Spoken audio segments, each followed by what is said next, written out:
लोगों मेरी बात गौर से सुनो, क्योंकि मुमकिन है कि इस साल के बाद मैं तुमसे दोबारा न मिल सकूं। ये अल्फाज थे हमारे महबूब मोहम्मदुर रसूलुल्लाह सल्लल्लाहु अलैहि वसल्लम के जब वो खुतबा हज्जतुल वदा देने लगे। ये वो खुतबा है जो पूरी इंसानियत की निजात का रास्ता रखता है और मुसलमानों के लिए कानून की हैसियत रखता है। अगर तुम मुसलमान हो तो तुम्हारे ऊपर ये जरूरी है कि तुम जिंदगी में एक बार इस खुतबे को बड़े गौर और फिक्र से सुनो। आओ मैं तुम्हें अपने नबी का आखिरी तफसीली खुतबा सुनाता हूँ। नबी अकरम सल्लल्लाहु अलैहि वसल्लम अपनी उम्मत से इस तरह मुखातब हुए कि तमाम तारीफें अल्लाह के लिए हैं, हम उसकी हम्द करते हैं, उससे मदद मांगते हैं और उसी से बख्शिश चाहते हैं। ऐ लोगों मेरी बात गौर से सुनो, क्योंकि मुमकिन है कि इस साल के बाद मैं तुमसे इस जगह दोबारा न मिल सकूं। ऐ लोगों, जिस तरह ये दिन, ये महीना और ये शहर हुर्मत वाले हैं, इसी तरह एक दूसरे की जान, माल और इज्जत भी तुम पर हराम है। ऐ लोगों याद रखो, तुम्हें अपने रब के सामने हाजिर होना है और वो तुमसे तुम्हारे अमाल के बारे में पूछेगा। खबरदार, ज़माना जाहिलियत की तमाम रस्में मेरे कदमों के नीचे खत्म की जाती हैं। जाहिलियत के तमाम खून माफ किए जाते हैं और सबसे पहले मैं अपने खानदान के खून रबिया बिन हारिस के खून को माफ करता हूँ। और ज़माना जाहिलियत का सूद भी खत्म किया जाता है और सबसे पहले मैं अपने चचा हजरत अब्बास बिन अब्दुल मुत्तलिब का सूद खत्म करता हूँ। ऐ लोगों,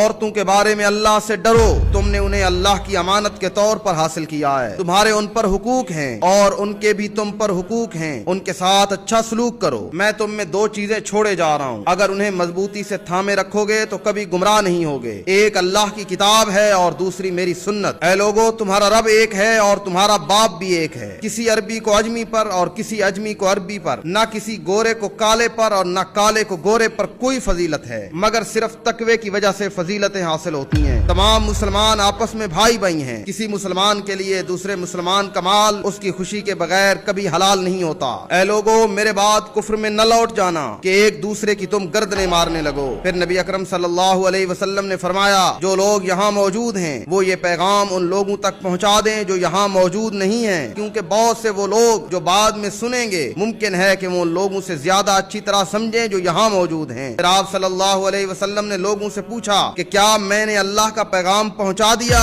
तो सारे के सारे लोग बैक जुबान गोया हुए कि जी हाँ, आपने पैगाम पहुँचाया नहीं बल्कि पैगाम पहुँचाने का हक अदा किया है। फिर मेरे और आपके महबूब मोहम्मदुर रसूलुल्लाह सल्लल्लाहु अलैहि वसल्लम ने अपनी मुबारक उंगली को आसमान की तरफ उठाकर 3 मरतबा फरमाया, ऐ अल्लाह गवाह रहना, ऐ अल्लाह गवाह रहना, ऐ अल्लाह गवाह रहना, मैंने आपका पैगाम आपके बंदों तक पहुंचा दिया है। तो अब आपका ये फर्ज है कि अपने नबी के पैगाम को आगे पहुंचाओ और इस खुतबे पर अमल करने की कोशिश करो, क्योंकि ये आखिरी तफसीली खुतबा दे के वो आपका महबूब अपनी उम्मत से जुदा हो गया।